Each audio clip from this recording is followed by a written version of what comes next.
अस्सलाम वालेकुम दोस्तों मैं doctor Imran Qadir assistant professor 17 फरवरी 2024 बरोज़ हफ्ता क्लिनिक पे अवेलेबल नहीं हूँगा क्योंकि मैं स्वात कॉन्फ्रेंस पर जा रहा हूँ।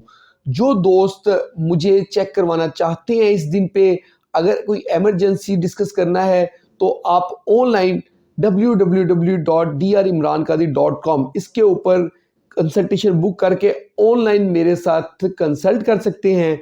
और अगर कोई इमरजेंसी नहीं है तो फिर आप 19 फ़रवरी या इसके बाद क्लिनिक पे आके मुझसे मिल सकते हैं। मैं इसके बाद अवेलेबल हूँगा और हफ्ते वाले दिन 17 फरवरी 2024 को मैं क्लिनिक पर अवेलेबल नहीं हूँगा, सिर्फ ऑनलाइन कंसल्टेशन करूँगा। बहुत बहुत शुक्रिया।